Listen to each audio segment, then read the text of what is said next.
It's Bigfoot Collectors Club with Bryce and Michael.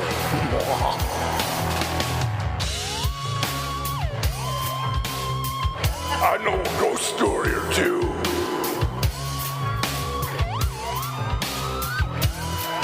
Let's do this. Yeah! What's up? What's going on? Welcome back to Bigfoot Collectors Club. I'm your host, Michael McMillan, and with me always is your other host. I'm Bryce Johnson. And we've got our producer, Riley Bray. And today we have a very special guest. You see her on Marvel's Runaways on Hulu. She's been in the new Teenage Mutant Ninja Turtle movies. She played my wife on an episode of Major Crimes that Bryce was also in. Favorite role ever. It's Brittany Ishibashi. Hi. How's it going? It's good. Oh man, we're having a little Major Crimes reunion. Guest star reunion here. Totally. We had a blast on that show. We did. So fun. We brought comedy to Major Crimes. We really did. I mean, we had fun. But also gravitas. Yeah, a little, but some realness to it. Yeah. Totally. Oh, yeah. It was heavy for I a don't while. even remember the plot of that one. Did we kill somebody? Yeah, I drove. You killed somebody. Your drove my car drove somebody. Yeah, I remote controlled her car off a cliff or something. Yeah. We were like, it was like an American Gladiator. Well, no, it was like two couples against each other. So our characters were reality TV show That's right. contestants. It was something Within like The the show. Amazing Race within the show. Yeah. We were the stuffed shirt couple, Brittany and I. Yes. The Dickerhoofs. The Dickerhoofs. Yeah. And you were I don't Cochrane? even, Cochrane? Yeah. Oh, Boy, yeah. You guys got great Get it. memories.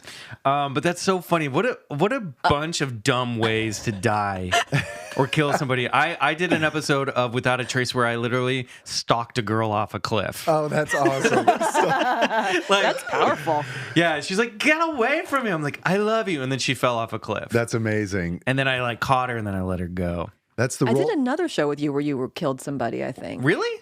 When? I mean, I'm sure this is Emily how I've been. Owens? Weren't you like Oh a my a God. killer? Were you on Emily Owens? Yeah. Full time or Yeah, guest I was like star? a recur. Oh my God. But you were like, I played a trigger warning rapist who had to have his a heart replaced. Right. Yes. Guest stars are like the weirdest thing for an actor because there's so much heavy lifting and exposition, and then the stories my are just God. crazy. And usually you're like crying, you're like, oh, I did it. And then the series regular is like, cuff him. Yeah. And then the scene's over. They have 2 lines, Yeah, 2 words. Collect my paycheck. I did. I just did my second NCIS. It's NCIS LA. Yes, coming a up couple soon. weeks ago.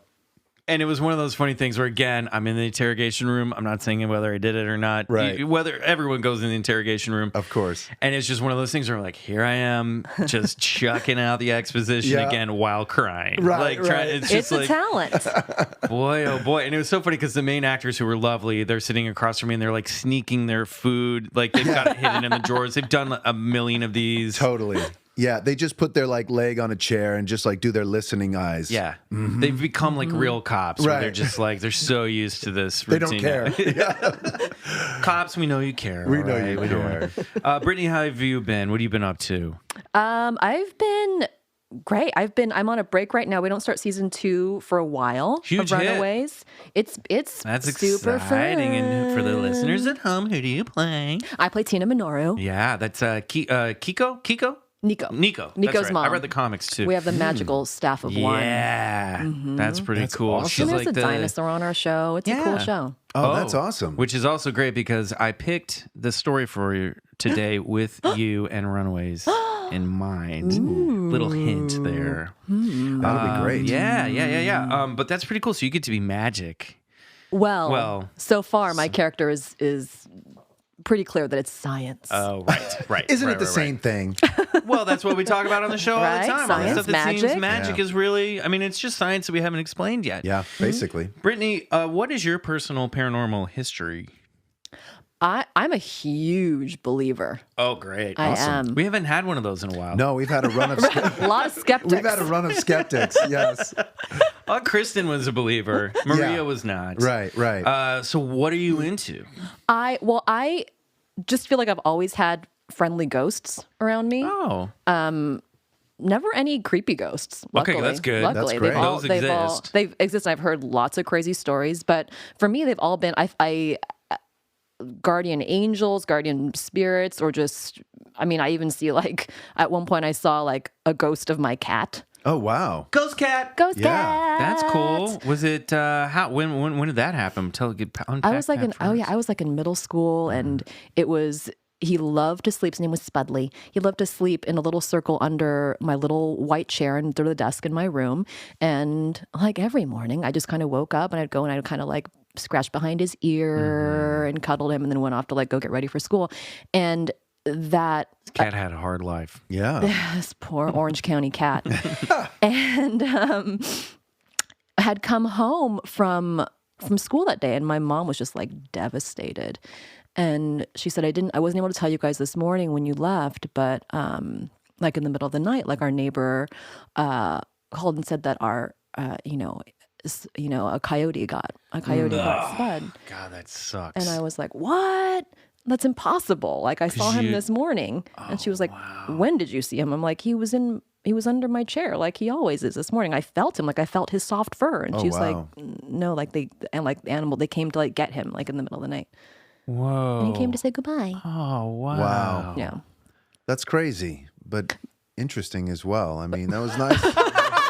I'm intrigued, you know. The look on your face was like, I'm sad because of that coyote. I know. guy. Yeah, no, So I many mean, what a coyotes. terrible way to Stupid go. coyotes. But doesn't that parallel a lot of like the ghost stories we hear when maybe someone or something passes on? It comes to let the person that cared and loved for them hey, I'm okay. Yeah, and- we've had a couple of those where Yeah. like their presence is made known around the time that they die, like around the moment that it happens. Yeah, there's a certain window. well, there's maybe. a period, right? Yeah, Like it they, seems to be. there's like, I know, like Oh, with so sweet. Japanese culture, like there's like a 3-day window before their spirit, Yeah. passes on or whatever. That and so seems to vibe my with- mom's dad visited her before, like after he passed. Whoa. And My mom's husband too, right in that. Yeah, I'm not That even 3-day kidding. window? So Yeah. what is this 3-day window like? Well, I don't know. What's Maybe the- like what I guess you it's were across saying. all culture. Yeah, Yeah. there was just a. It seems to be there. Maybe a time. Everything has a time and place. So maybe there's a time frame that maybe allows access to those types of things. Who knows? But Where there the seems to be a veil is thin, or commonality where they're there. able to, Right. still The veil is communicate. thin. It's like, Yeah. what if those 3 days you're just like, it's like, oh my God, I gotta wait to find out where You've I'm got going. the stopwatch Right, going. right. Like, jeez. The longest oh boy, they're 3 like, days. Yeah, it just was like, turns out the longest 3 days of your life are after you That's, die. you that's die. your experience. Yeah, Yeah. Mike's like, oh God, God. I got 1 hour to Did go. you guys hear yet? What have you? Are you go? Oh, you got in? Oh, good. All right. Oh, shit. I don't know. Still I don't know. I'm waiting. still waiting. It's like when you test for a pilot and then you have to wait to see if you get it. This stuff never ends. worst. Yeah, yeah, Doesn't yeah. totally. What other ghosts? So you said you have a ghost kitty. You had guardian angels. Are you religious? Not religious at Yeah. all. But I feel like on both sides of my family, we've always had like just ghosts make themselves known and be like, you guys are cool. Like we're Hey, all guys. here looking after you. Yeah. I have a crazy picture that I'm gonna show you guys when Break we it took, out. like Yeah. Bring. What do you got? So I'm gonna show it to you first. Yeah, and we then tell love the photographic story. evidence. But like this is a panoramic picture that my uncle took when they took like this family trip to Okinawa. Oh. What? But then so they went back to like their grandfather's. I mean, this is what I'm assuming. This Right. is what I'm looking at here. Oh, weird. It's weird. It was like he was taking this panoramic picture of It's a backyard. It like looks this like family home. And This is in. in Okinawa, I forget the name of this. Okay. It's Okay, but it's Okinawa. Okinawa. Yeah, and they Ooh, very cool. as he's taking this panoramic picture, he sees like this green flash, and he didn't really think anything about it. And then he was looking through all the pictures later and like zoomed in and was like, what the? Oh yeah, that's. On the far right the of the far right. panoramic view, Oh, that looks very guardian angel. there's like a misty. Yeah. But they're- humanoid figure with what looks like some wings or something. Well, so to me, what Wow, we that is really cool. think is like And this it's was a very f- much clearly a humanoid figure. It's like Yeah. not just like I kind of see.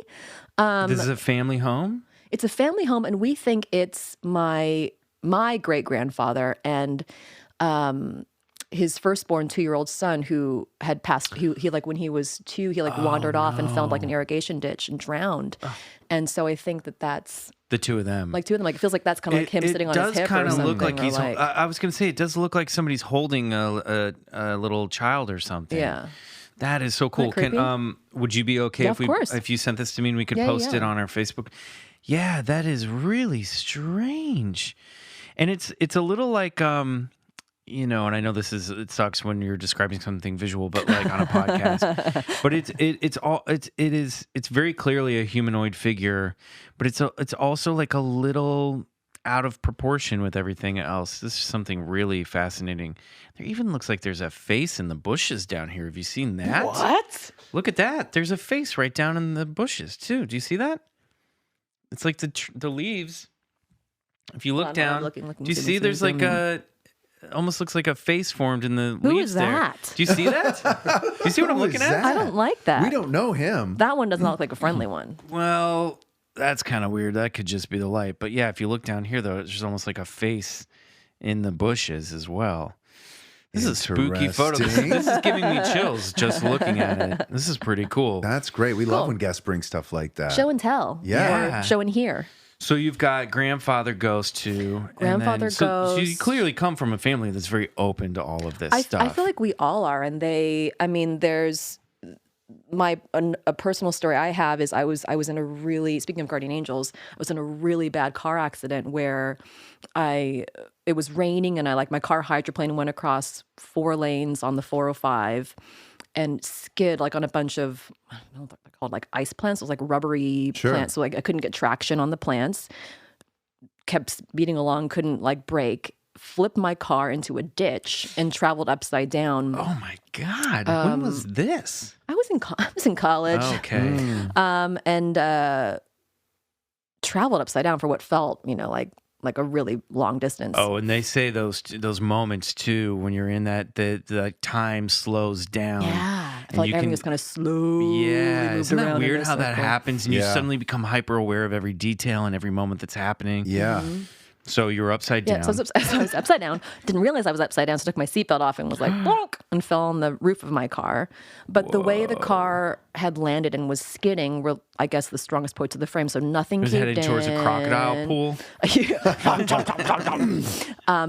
Where my car stopped, there was a highway patrolman right to the left writing someone a ticket. So he came running over to try and help pull me out. I was able to lift the passenger side doors straight up This and is like climb the opening out. of Crash. That movie Crash. But I didn't have a single scratch on me. Whoa. And it was at a time in my life where I was kind of like, what am I doing? I'm in LA audition. What is this whole actor thing? And so like everything was in my car, like headshots, like floating in this ditch and like scripts and Samuel French plays and all this stuff. And It's like a living metaphor. Something. And the highway patrolman came running over and was like, you're in shock. Just get out of the car. We're going to call this tow truck.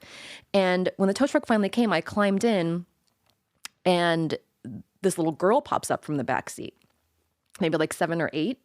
And she just starts walking back and forth in the cab of this like huge tow truck. And she says, hi, my name's Brittany. And I said, oh, hi, my name's Brittany too. And she says, I have 2 sisters named Brianna and Brooke. They're twins. And I said, I have 2 sisters named Brianna and Brooke. They're not twins, but that's my sister's names. That's super cool. And she just kind of went back and forth, and she was talking. At one point, she pulled out like this like art pad, and she said, "Do you want to see my drawings?" And she says, "This is me as a singer, and this is me as a doctor, and this is me tap dancing. And you know what? I can do anything I put my mind to because my dad says I can do that." And I said, "That's what my dad says too. Like that's really important. You should hold on to that lesson." And we just had like this beautiful conversation, and there were just a bunch of little things I didn't really put together till after. And she said, and my dad's code name is November because his birthday's in November. And I said, oh, my birthday's in November. And all these weird, crazy things. And, they fish my car out of the ditch and we drive back to the tow yard and my dad comes to pick me up and he's like, oh my God, are you okay? And it was crazy. And said, everything's fine. We're like waving goodbye. And I was like, it's really sweet. I had this, when they were getting my car out, I was talking to this, his daughter in the back seat. And my dad was like, who? And I was like, there was a little girl in the back seat. She was like his daughter. She goes along with him during the day to like on these rides to like, and my dad was like, I didn't see anybody. Oh, that's wild. What? That's very weird. Whoa. Isn't that weird? I was afraid she was going to be like, and this is a picture I drew of you in your car crashing. Right. And this is like caused whatever she drew. This weird parallel. Yeah, no, God, that's so, wow. So what do you think that was? Do you think there was a real little girl, or do you think it was like some kind of guardian to me, angel? It felt like she was super real. Like, and I don't know if it was just me and my shock. I mean, in my memory, Totally. it just feels like there was just his daughter who was in the car with him. Yeah. With all these weird coincidental things. Did she look like you? She looked like my cousin. Okay. She looked like my cousin. And I remember I clocking that when I was in the car talking to her.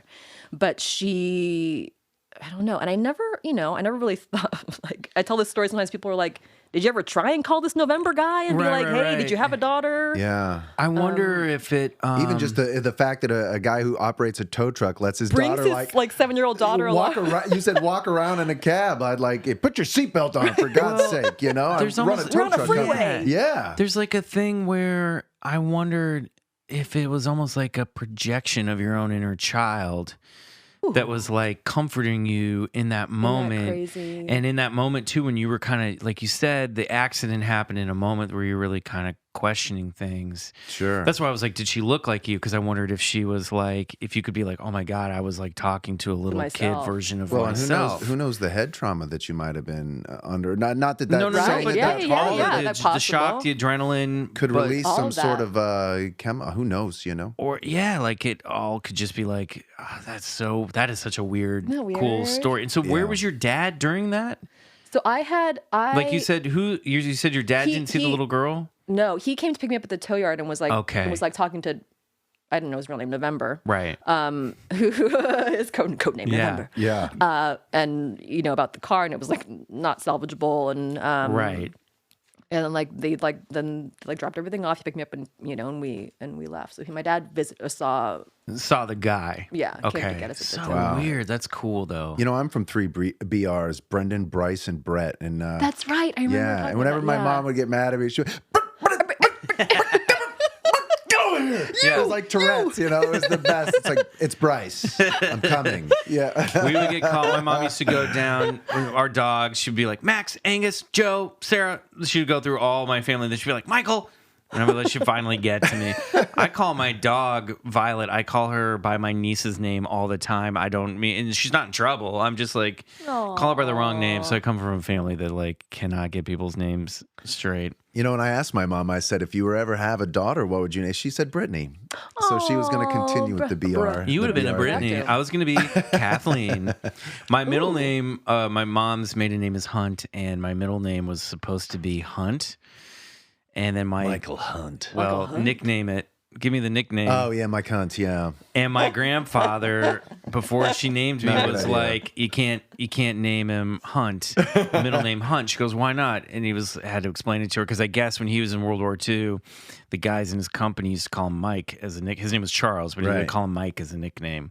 He's like, "Don't do that." And my mom was like, "Oh, yeah." Well, I So- still like it. So I'm just yeah. Well, she changed her middle name to that now to keep it in the family, and I got my grandfather's name. Charles is my middle name, but anyway, guys. Well, we like Middle name talk, new segment. Speaking of new segments, do we have some top of the news Oh, story? is it? Yeah. I You mean, wanna I do don't it? know. Go. Yeah, let's do it. Well, I was just thinking, there was an interesting article that came out. Well, let's cue the music. Yeah. Stand by.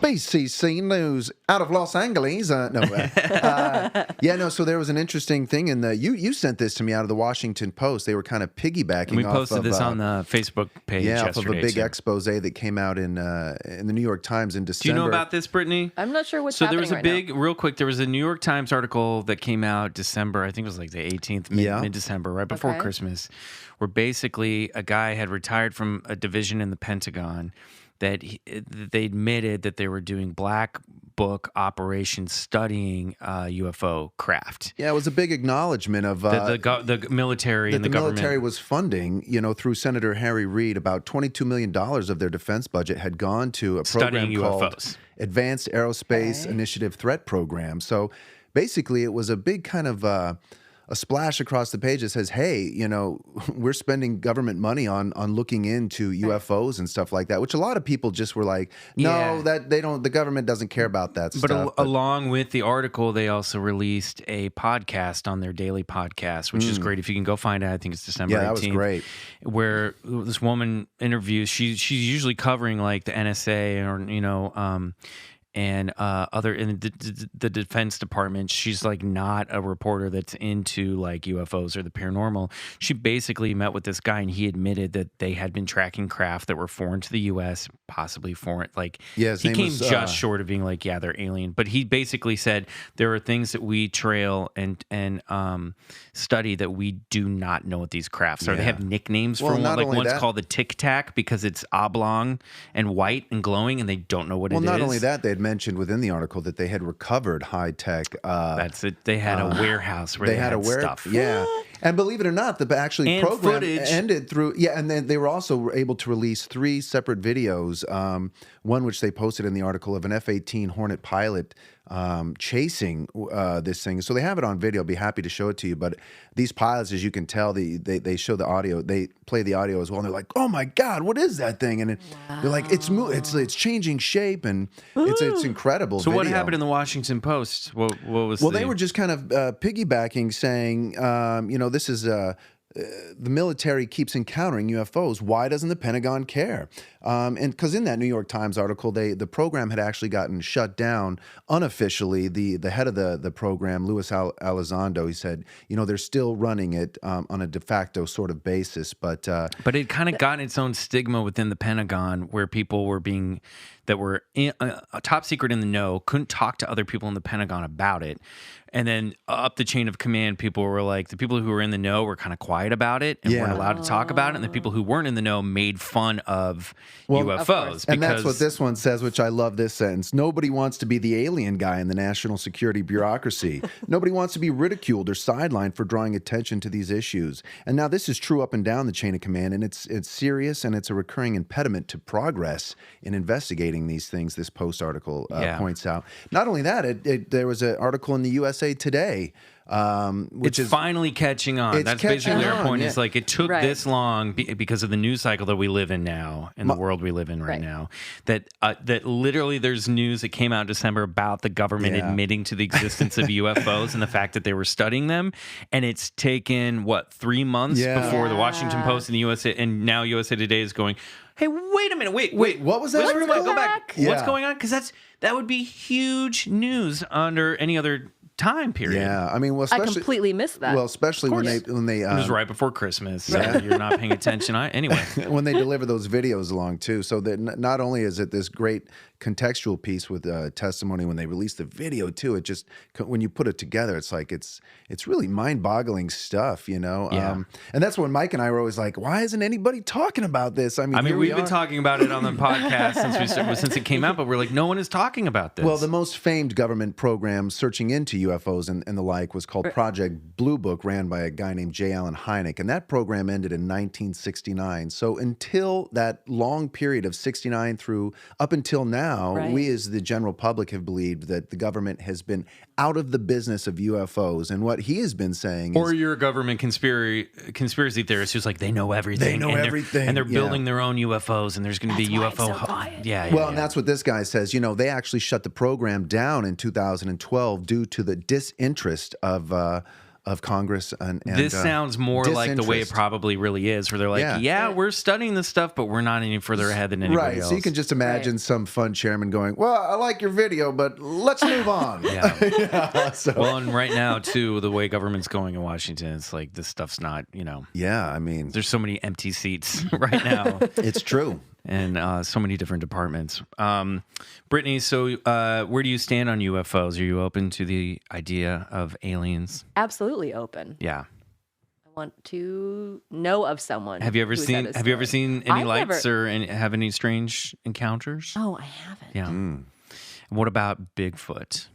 I've never met Bigfoot or a big. You've never met Bigfoot? I've never met. You gotta meet him. I hear he's a really fun guy. Yeah, and smells way better than you think. Yeah. Right. But are you open to the idea of there being some type of hairy simian living in Character. like living in Or the or multiple. multiple ones living in the woods. Bigfoots? Yeah, big feet. Big Yeah. feet, yeah. Absolutely. Yeah. Sure. I honestly, I don't know too much about the big feet. That's fine. Yeah, that's fine. About yeah. the big He'd probably prefer it that way. Let's be honest. Yeah. Right. He's like clearly trying to mind his own business. In this podcast, I always like to kind of couple them together with the UFO and the alien phenomena, as well as this sort of cryptid Bigfoot creature, which seems to be sort of a forest gatekeeper. And there's a lot of accounts of people witnessing Bigfoot, and then lights in the sky before or either after the event of a witness seeing report. him? Yeah, so I've always liked to imagine him not so much as a flesh and blood missing link, but as something more of the something more along those realms. And on that note, On that we're going note. to take a quick break, and we're going to come back, and we're going to talk about a special visitor that visited a small town in Iowa in 1903. That's where my family's from. Uh-oh. Be right back.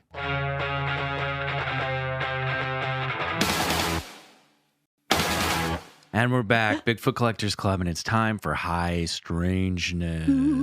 Now, hello?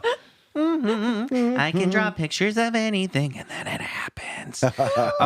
This story was actually a listener request. I sent out an APB for stories that I wanted our listeners to that they wanted us to cover on Facebook a couple weeks back. See, so we care. So we care. And here's one of the first ones that popped up is the story of the Van Meter visitor. This is a good one. It's a cryptid. It's much in line with the recent Mothman sightings that have been happening in Chicago. Yeah. So I wanted to piggyback. We like to say piggyback on this. Yeah. Have you heard about the Van Meter visitor? I have not heard about All right, the Van cool. Meter Well, visitor. You're in luck. Listen to this. So Van Meter, Iowa, 1903. And Van Meter is a very small town outside of Des Moines. Still is. I think the population is like thousands, Yeah. maybe Small. rough, small. And in 1903, it was your picturesque you had your Main Street, kind of Western looking town. Of course, they had telephone wires, and automobiles were just starting to, be a mainstay in American culture. So we're thinking turn of century little town, Western, Midwestern town. It kind of looks like pictures of it. It looks like Hill Valley in Back to the Future 3 when they go back in time. It looks Right. like that. So it's like just 15 years past Deadwood time period. Okay. Yeah, I'm familiar with these small towns. Yeah. So on 1 a.m. on Tuesday, September 29th, a tool salesman named Ulysses G. Griffith was returning home to the sleepy town of Van Meter, Iowa, when he spotted a light on the roof of the Mather and Gregg building. Believing it was a burglar carrying a lantern, Griffith watched in awe as the light blinked out and then reappeared on a neighboring rooftop across the street. Unable to wrap his brain around how a man would be able to leap across the street in a single bound, Griffith shrugged it off and went home to bed. Didn't worry about it too much, but he thought, that's very odd. So, Well, got to get up early in the morning. got to go back and sell some tools. Wednesday, the next day, September 30th, the next night around the same time, 1 a.m., this is a recurring pattern you're going to find out, Dr. Alcott awoke to a bright light shining through his bedroom window. Frightened, Alcott grabbed his shotgun and marched outside to confront what he thought was a burglar, only to discover a large, half-human, half-bat-like creature with a beak and a single blunt horn on its forehead. The monster shot a beam of light out from the horn, and Dr. Alcott fired at the monster with no visible effect. The creature took off, leaving Dr. Alcott stunned. All right, so we have this weird, almost dinosaur-like creature. Wow. Half bat. This is an illustration of what the Van Meter monster Oh or my the Van Meter gosh. visitor looks like. He almost looks like a pterodactyl bat creature with sort of a beak. Like a bad guy from Voltron. Yeah, Yeah, and I he's would shooting a not beam wanna of light meet- out of his forehead. This is a really weird cryptid. I think he's awesome. I think he's pretty cool too. I mean, I don't see a lot of human characteristics in this illustration. Yeah, he's got these pterodactyl arms for the Yeah. listeners. They're sort of They said he had three-toe feet, and then wings his attached. arms were attached to his little claw-like hands, like Yeah. a bat or a petrosaur. So word starts to spread around both of these stories around town. Small town, everyone's starting to go, have you heard about the weird burglar? It shoots light out of its head, and it's got leathery reptilian wings. I don't know. By the way, you going to be at Gin Rummy tonight? Where's my stick and hoop, boy? I'll see. Let's go play a little knick-knack paddywhack. The townsfolk couldn't believe that a monster was invading their town, but the rumors of burglars had citizens on edge. And one of those people was a respected bank manager and pillar of society, Pete Dunn. So Thursday, October 1st, so this is 2 nights later, Pete Dunn spent that Wednesday night guarding his bank, and early Thursday morning, he was guarding his bank because he was worried that these burglars were going to come and rob the bank. And just as the clock struck 1 a.m., Pete heard a loud noise like someone being strangled, like that kind of sound coming from outside, and he peers out the window and boom, gets blinded by this bright light which started scanning the room. And as the beam scanned the room, Pete got a good look at what was causing it, and he saw the source was a leathery winged creature, just like the one that Dr. Alcott had described. The visitor had returned, and Pete answered the call with a shotgun blast through the window, point blank range. Again, the monster seemed to take no damage and flew away. Now, Pete ran out into the street. It had been a rainy week, and so there was mud everywhere. And the creature left 3-toed tracks in the soft earth, which Pete Dunn, being a smart man he is, he made plaster casts of them. This is like ahead of his time, this dude. Awesome. All right, so we don't know what happened to those, but he made casts of the feet. Now, everyone in town loves Pete Dunn. This dude is the man. In fact, he would later go on to become mayor of Van Meter. So if Pete Dunn said there was a monster, well, then by God, there was a monster. There's a monster. Now everyone starts taking it seriously. So that night, Mr. White, so Thursday night, co-owner of the hardware store, was sleeping in the second-story room above his business. I love all these guys are just sleeping in their offices, by the way. This is back when you just lived above the place that you worked. Yeah, pretty much. And either that or they're just all guarding, there's a real burglar fear. I don't know what was happening in 1903, but apparently there were burglars everywhere. I love how they all have shotguns, Oh, too. yeah, they're all, this is like the NRA dream come true. This is like, by golly, get your gun and guard yourself against a light. 3-toed. Yeah, 3-toed light shooting tetrasaur. Because they're out there. Because they want your money. They are out there and they want you're gonna get burgled. So Mr. White, the hardware store owner, hears strange sounds coming from outside. He grabs his gun, goes out on the main street, and sees the Van Meter visitor sitting on a telephone pole. He shot the monster, and the attack was met with a foul stench that caused White to faint. Now, meanwhile, Mr. Gregg, a local business owner, had been sleeping in his shop, guarding it. Of course. His shop from monster burglars. He heard the gunshot. He runs out on the main street, and he watched as the creature descended down the telephone pole, the big, and he said he was using his beak like a parrot. And I think what he means is like, if you watch parrots, they use their beak to climb and descend things. It's kind of like a third foot to stabilize them. And he said this creature was moving like that, like a parrot down the telephone pole. And he said that it was about it looked, I think, like 8 feet tall, and it started hopping around like a kangaroo. It was moving around like a kangaroo. It was moving from like hops to then crawling on all 4 legs, kind of like a little guy. So he's watching this happen, and then he said that the fast mail came through town. And I was looking this up, and I don't know if they meant on a train or an old truck or an old carriage, but it was a loud noise that everyone in town knew what this was. I'm assuming it was probably by train. Could have been by rail, yeah. Yeah, it could have been by rail. So I'm not sure, and I'm sorry. I was Googling trying to figure out what does fast mail mean. But apparently the sound scared the creature, and he watched it scurry around before it flew off in the direction of an old coal mine that was on the outskirts of town.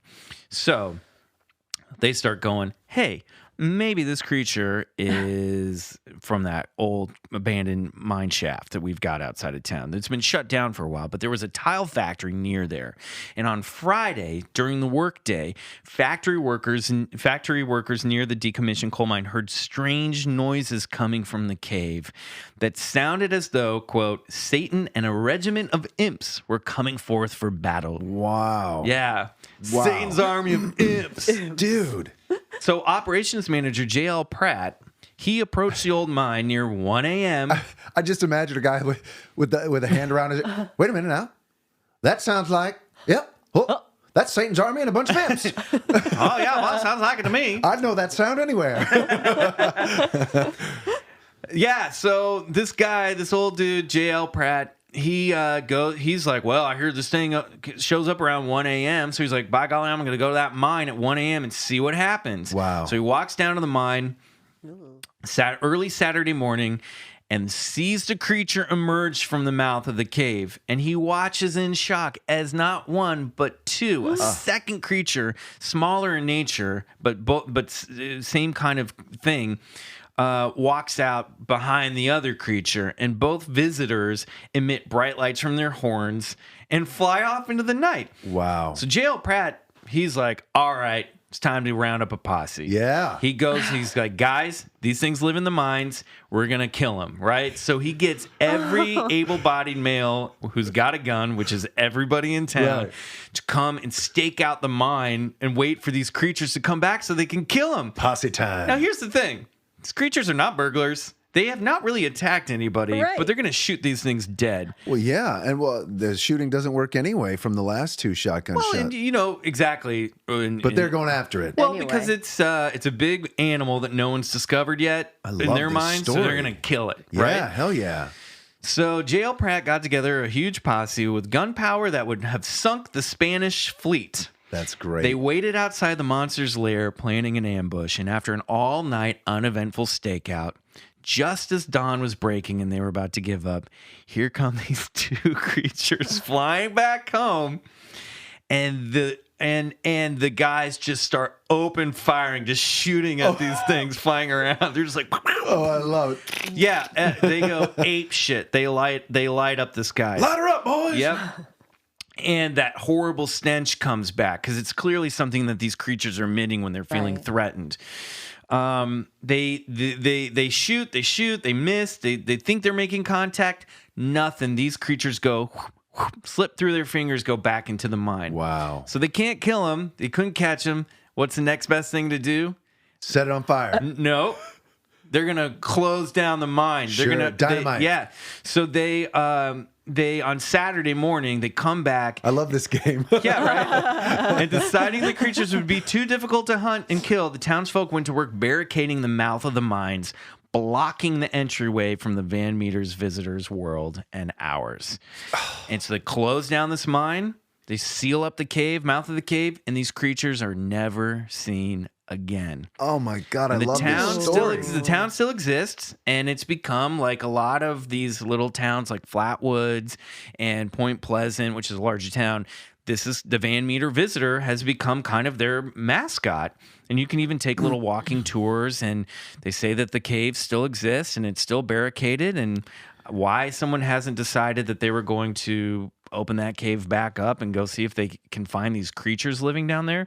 I don't know, but I gotta say, it's so fun to have fun with this story. But if you're, here's a conceptual of what Griffiths would have seen on the top of that Yeah. building that night. as I was I'll gonna say, post these it's so fun to have illustrations up. make light of this. But if you're in this, and I know Iowans, these people are salt of the earth. They don't make stuff up easily. And Right. and if you're actually experiencing something, imagine the dread and the terror of like your town being invaded by what you may deem as something satanic or something otherworldly. I mean, This thing shoots a light out of a horn. And it's Yeah. got kind of like characteristics of a dragon, you know, but instead of fire, it's a light. And I guess the what I'm saying is descriptions- they weren't taking this lightly. You know what I mean? This No. was like, Yeah. holy And I was Mac. listening to another podcast that talked about this, and I think it was the Not Alone podcast. So shout out to the Not Alone podcast. But they had brought up, and I think this is in a book called The Van Meter Visitor. Wow. That you have to remember at the time that there was like they had just discovered the mountain gorilla, and it was a time when like we've brought up here where like big species were still being discovered and were popping up in the news. So also too, they thought that this thing might just be a new animal that they hadn't discovered yet. Well, but then when they start shooting laser beams out of its horn, you're like, it's not special. Yeah, we don't have anything like that. Very special. No, it's pretty cool. So that's the Van Meter visitor. That is amazing. And we come back, we're gonna ask Brittany, what the hell was that? Because she's gonna know. She is gonna know. I'll tell you who knows. That little girl. Hey guys, Bryce Johnson here. Each week we post exclusive photos with our guests and great visual aids on Instagram at Bigfoot Collectors Club and on Facebook and Twitter at Bigfoot_C Club. Check them out. You don't want to miss them. Thanks for listening.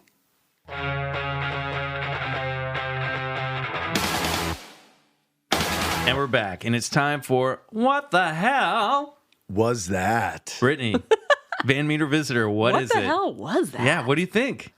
Well, okay, my first question was, all those salt of the earth or like upstanding guys who left their shops, did they all get burgled when they went to go do that all night? This is all a distraction for the real burglars.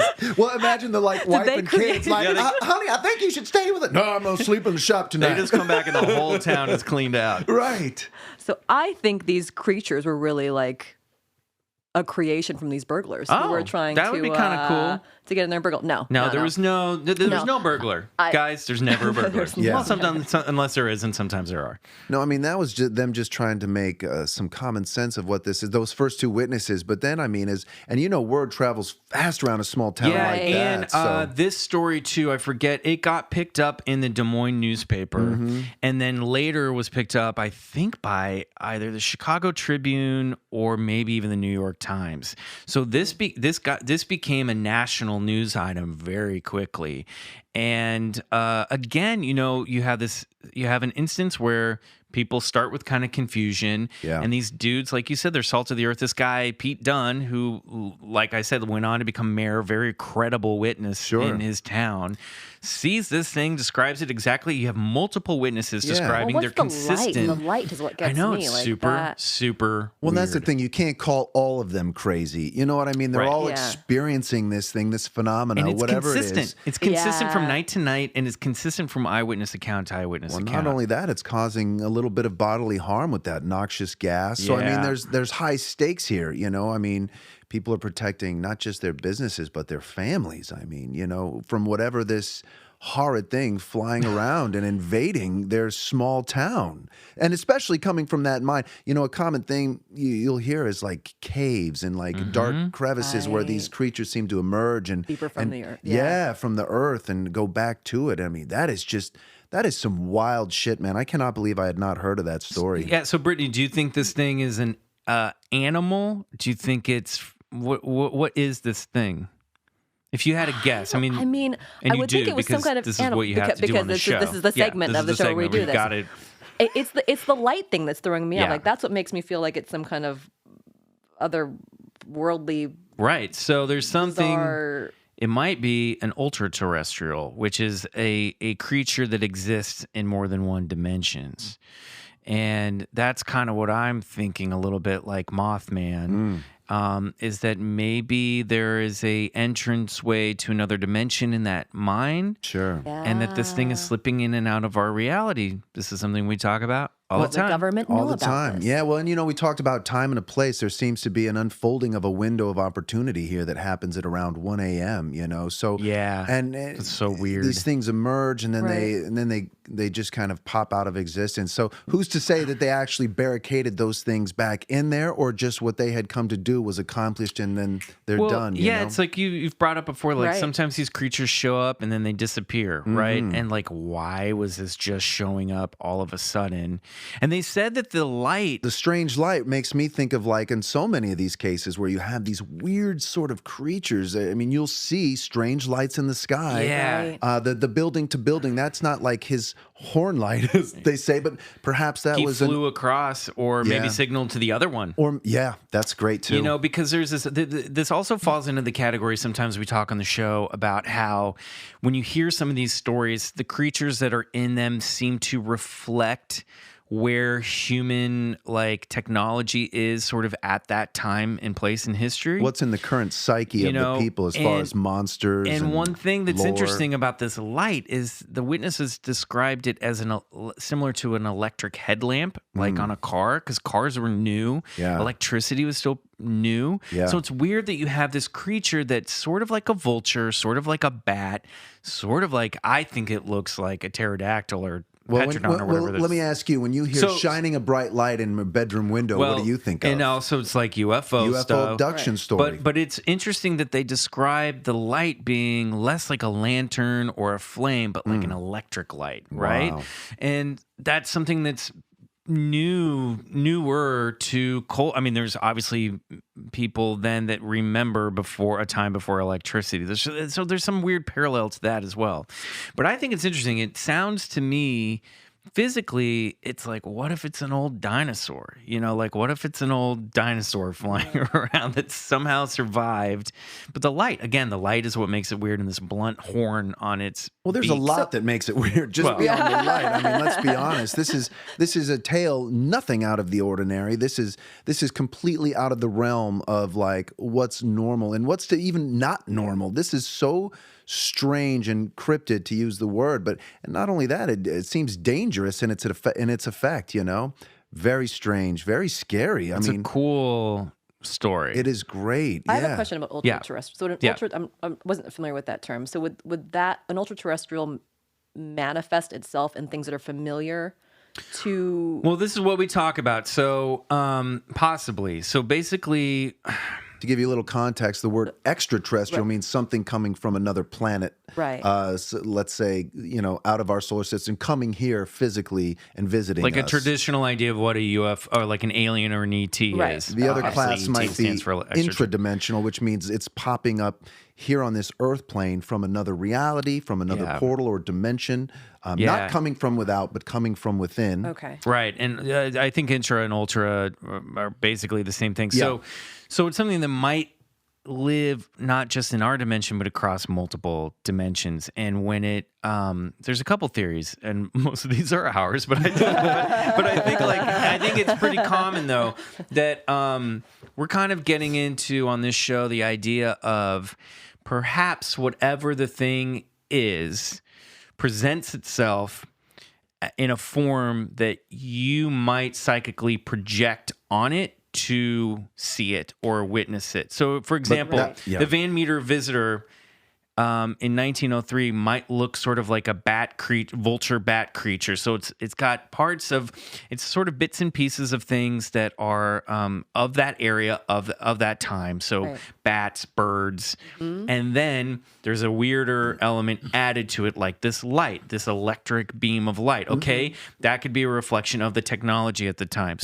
Not only that, it's not relegated to hallucination. There's physical traces. There's physical traces of it from the guy taking the plaster cast of the footprints. And multiple people have seen it, but in just like your cat, when you said you saw it and you felt it, you pet it. It's a physical, textile touch thing. So this thing might it's sort of like a thing where it takes the creature and you to sort of decide what it's going to look like, right? The observer and so is in important. 1903, it looked like this bat creature. Maybe in 2003 or 2018, it might look like a glowing orb or something that looks like a more sci-fi UFO, or maybe a more traditional alien that we think of now. Who knows? I don't know. Or maybe that's the Mothman back in 1903. Right. And maybe in 1969, the Mothman loses the beam of light and gets the red eyes and darker wings. I don't know. It's either a flesh and blood creature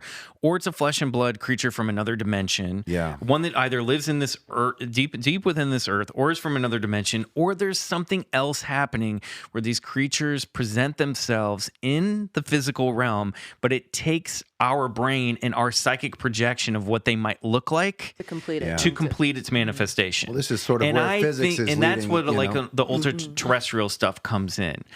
So our current understanding of physics tells us that when it comes to particles, that they actually exist in two different states until we observe them. So the taking of observation actually concretizes those images or those feelings or whatever, and especially in a group setting, it makes it even more extraordinary, I think. Because there's some yeah. weirder thing happening with these stories. It's like, and I think the explanation might be just beyond the realm of our imagination. It's really hard to think about it. Like, well, because why? Why are these things coming here? Everything has a motive, right? So are they trying to extract something from the coal mine? Are they here, crossing fields of parallel dimensions? Maybe it's a creature that lives in the bowels of the earth and has a beam of light to help them get around. Maybe it's dark in there. Maybe the motive is to terrorize. But see, God, bats have sonar, right? Bats Yeah. develop sonar for that very reason. So that's a more effective way of moving around in the dark than having a beam of light shooting out of your head. Riley, what do you think? I think little Timmy was going to fall into the abandoned mine, so the creature showed up to trick the people into closing up the mine. Right. They knew that little Timmy was going to fall that's funny you mentioned that. I was thinking, what are the contextual fields outside of this story? Maybe like 10 years before, 10 years after. I mean, it's hard to put it into a context. Well, this thing could be a ghost. We don't, Yeah. you know what I mean? It's again like one of these that kind of checks all these different boxes. Ghosts don't leave plaster cast footprints. That Bigfoot does. Well, this is the thing. So you have elements of Bigfoot stories in it. You have element of UFO stories in it. You have traditional creature. So what are you saying? You win the high strangeness? No, well, I mean, this is the definition of high strangeness. It really this is really where the term comes from. It's like what this is so strange, and you have and you could go, well, it never happened, or these people exaggerated. But I don't know. This type of thing doesn't, for lack of a better term, manifest out of nowhere. No, it's you know true. what I mean. Right. These stories, something happened. These people witnessed something. There wasn't, yeah. And there were multiple ones, and I don't think they're all just misinterpreting a vulture. No. Because people knew what vultures look. These guys all have guns. They hunt. They know what a turkey vulture looks like. No, and you can't just something call these different. people crazy, or you can't say they're hallucinating. And this isn't just something that happens in 1903. This is happening all the way up to present day. It's happening in Chicago right now. People are experiencing these. People are seeing a bat-like man bat, Yeah, the Mothman is creature back. in Chicago? urban Chicago happening right now. There's Absolutely. dozens of eyewitnesses. There's this guy that's recording all of it and putting all of it on his website. And so what's really happening is it's confounding science and the materialist kind of world that we live in, because, the majority of people, like we were talking about, who aren't paying attention to these articles that come out in the Times say, no, they're crazy, or no, they're not seeing that, or I don't know what it is, but it didn't happen. And it's easier to dismiss. And you do a huge disservice to yourself and to society as a general. There's something real happening. It's a phenomena. It's unexplainable, but that it's tangible. You can hold it in your hand, and it's real. And it's like nobody has any idea. Even Mike and I are like, "What the fuck?" Especially us. We're just a couple turkeys on our own. But it's podcast fascinating nonetheless, because doesn't it change everything of the paradigm of what reality is? We all think we have a pretty good. Our science has shown us, we've got it all figured out. We pretty much I can know relax everything now. We're missing a few subatomic particles, but other than that, we got it all figured out. Again, who are these rednecks? scientist voice there. Well, I could stick them into that same voice because they don't know everything. And for those of us who like to think that we've got it all wrapped up in a perfect bow and it fits all inside a box, you are wrong. that's We're easy. so limited by the reality that we live in. I mean, we're really limited by it. Our perspective is, we have a very awesome and privileged view of the universe, I think, and we're allowed to really understand the context of where we are, but I think we barely understand what reality we're living in. I think that's right, Mike. Think about, Absolutely. I look at all the time at my cute doggies, and I'm like, They don't know who Trump is. They don't know what bills are. They don't know how they got here. They don't know that they're going to die. They have a very limited. They have we their don't know home. if they're conscious. Yeah, we don't know what their consciousness I think they are. is. Yeah, but they have their home. They have me. They have each other. They have the people that they know. They have the neighborhood, and they know that there's a larger world out there. We've taken road trips. We've gone different places, but they don't know that they're on planet Earth. They don't know what the solar system is. So think about that, right? I mean. Duh.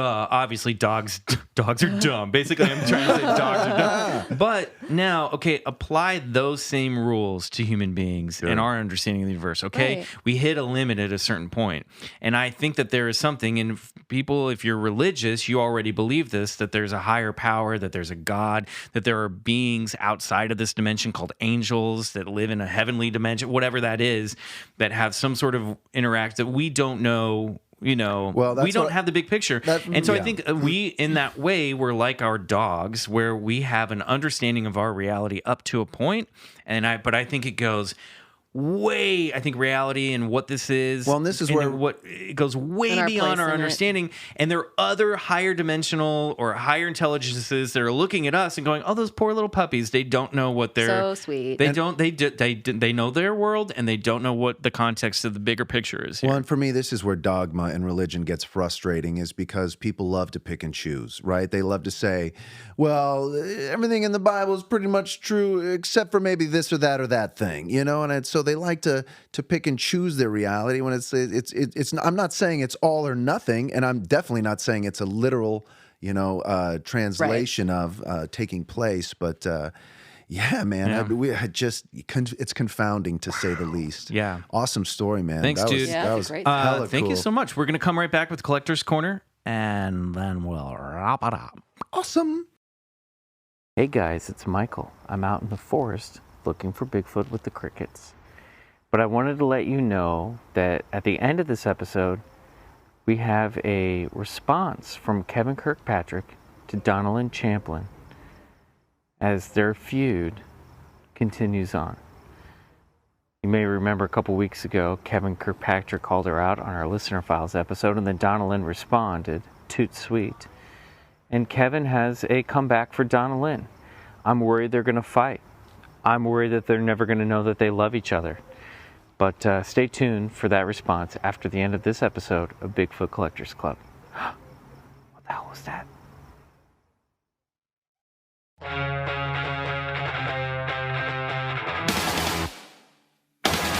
And we're back. It's time for Collector's Corner now, Brittany. All right. So I brought something. Whoa. Yeah, right. Don't jump the gun Jump here. the gun. Sorry. Brittany, did you ever collect anything? When I was younger, I collected shells, Oh. and I collected Because you grew up in California. in Southern California and in Hawaii. Oh, wow. That's cool. And Hawaii. Hawaii, say? Love that Hawaii. Hawaii, USA. But no, I haven't. No, I want to have something to collect, but I feel like I just have. Well, you're a parent too, so I feel like I know this should apply to Bryce, but it doesn't. But I feel like I know a lot of parents that are just like, I don't want any more crap in my house. I have. already That's so what I much was just crap. about to say. Was like I'm just trying to like clean house right now. Yeah. Minimalize. Shells. I'm all about that too. KonMari. That's but cute. It's part of a big collecting thing. I mean, books are always a big thing of mine, and I Right. got a good one for Oh. you. I got right here Edgar Cayce on Atlantis. Oh, wow. And are you familiar with the sleeping prophet Edgar Cayce?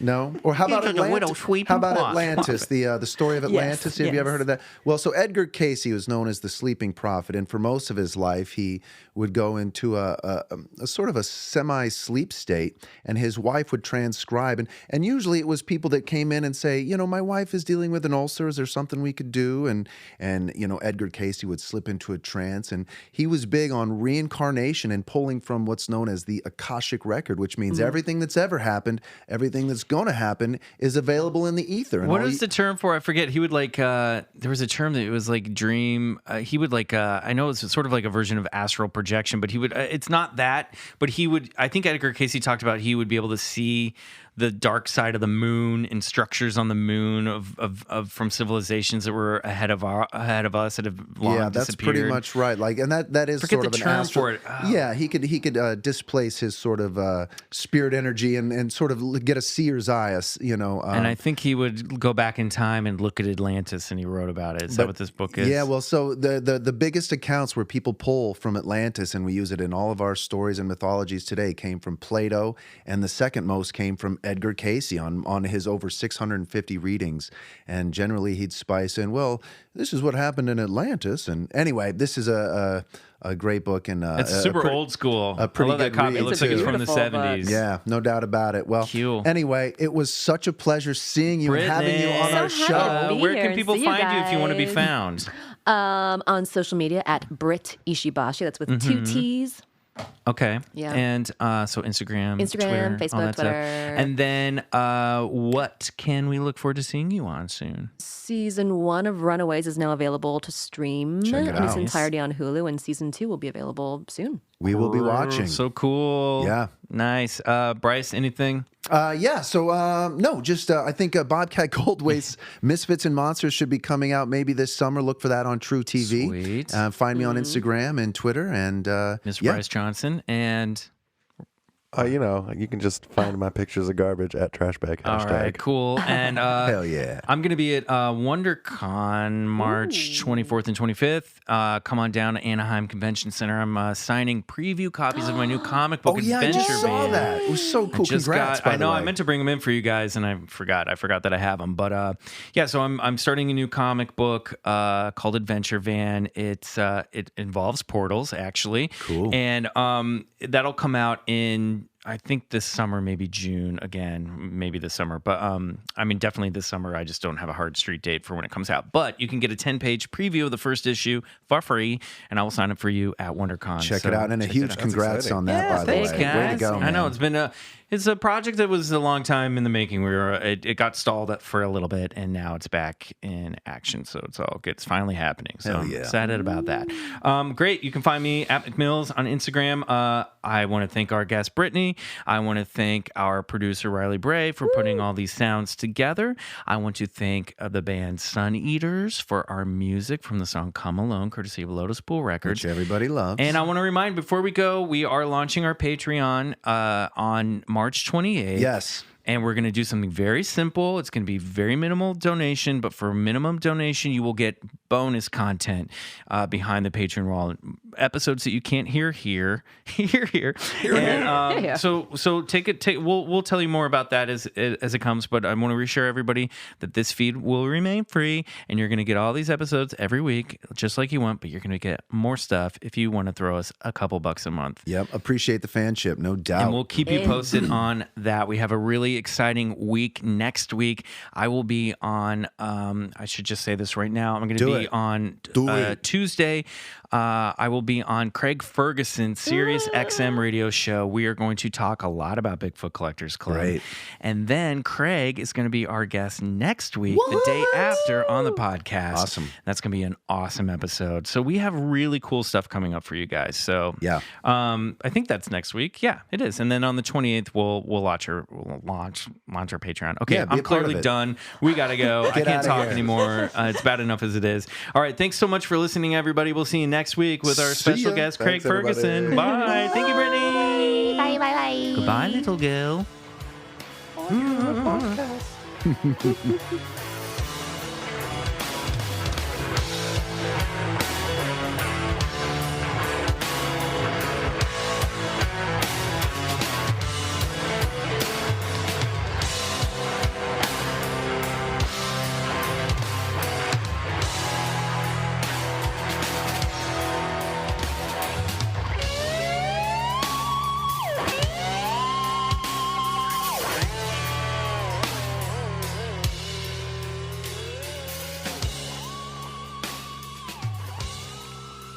Hey everybody, it's Kevin Kirkpatrick. Hi Bryce, hi Michael. I'm leaving a little message because it's a reply to Donna Lynn, who left a little message for me. Now, just to catch anyone up who doesn't know the story, me and this woman have got our wires crossed, and it's an ugly feud.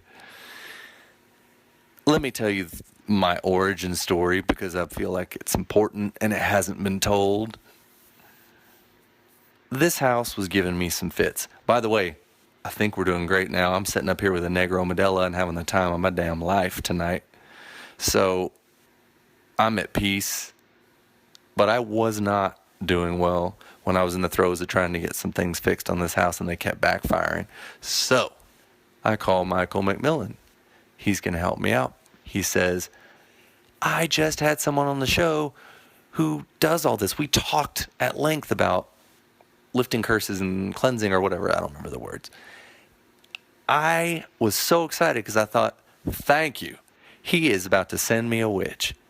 And I thought that's what I was getting. I thought he was sending me a professional witch. I even texted him, and Michael came back to me up and said, do I need to pay this woman?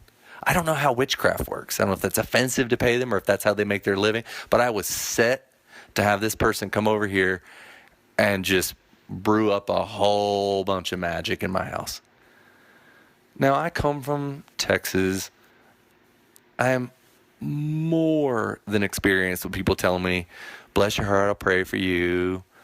Well, you know, Jesus knows what you need, and he's going to say, you know, and there might be some truth in that. I've drifted just a little bit from the church, and by just a little bit, I mean I haven't been since I was 16. But just imagine, Donna Lynn, my surprise. Again, I didn't know who you were. You're just someone, you're a witch named Donna. That's all I knew in my mind. I didn't know you were an actor friend of Michael's. See, I didn't know any of that. Imagine my surprise when I'm so excited to have my first experience with the witch. She texts me, and I was like, oh, okay, I thought she might come over here, and I might Venmo her for her powers. But she texts me, okay, this witch is busy. She's going to throw me a text, and I guess I'll do it on my own. Fine. And then I start reading this text, and it's basically saying, just walk into your bathroom, stand in front of the window, and accept the Lord Jesus Christ as your personal Savior, and it's just all going to be fine. It was a little bit surprising.